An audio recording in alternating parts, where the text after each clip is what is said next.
Welcome back, everybody, to Following the Call.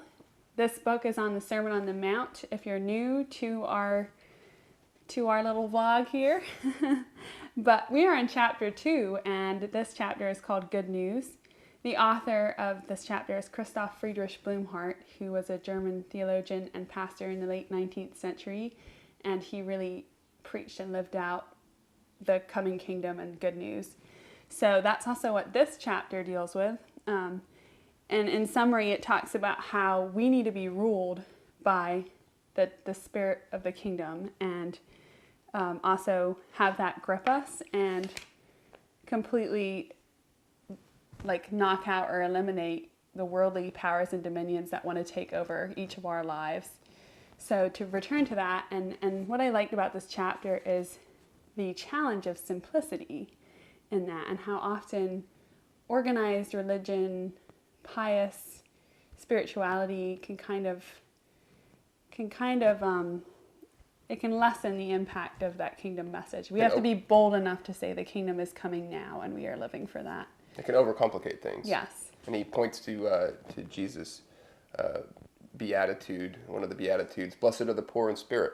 Yes. And poor in spirit means the uneducated for Bloomhart here. Blessed are the uneducated, those who do not try to understand everything with their intellect. Blessed are they who do not have to impress others by showing how smart they are. Blessed are they who are not always theorizing about spiritual things. The gospel is for everybody. And yes. Actually, it's in particular for the poor, for those who have to work hard for their, to make a living. Yeah, and it's also interesting to think about. I mean, we were talking earlier, I think in the last chapter, about whether Jesus' commands are difficult or are they good news? Are they challenging? And here, Bloomhart says, that is why each person must become poor and remain so that it can never be said to anyone, first you must acquire this or that, or else we can't make use of you. In God's kingdom, only one thing is required, a complete turnabout. So I think that's also a call to banding together and living in community in a way, so that we can be ready for the kingdom. Yeah. Right. Yeah, I love this chapter too. Was very inspired by it. So the passage it's based on is Matthew 4:23. Jesus went throughout Galilee, teaching in their synagogues, proclaiming the good news of the kingdom, and healing every disease and sickness among the people. And this good news of the kingdom, what does it mean? Do we see it as some far-off, distant thing?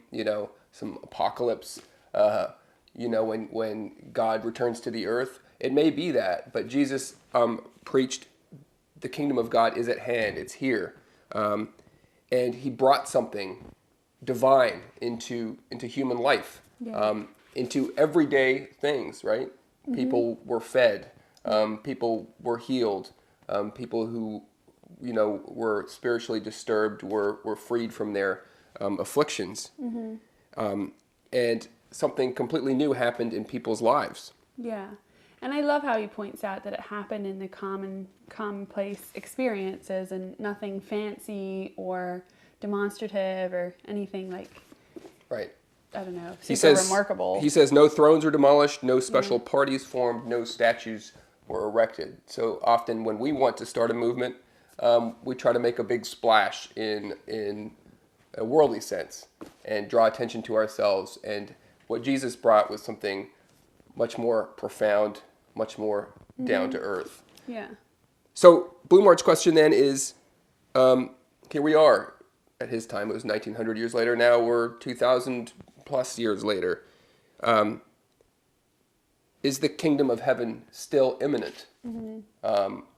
Or have we given up on it?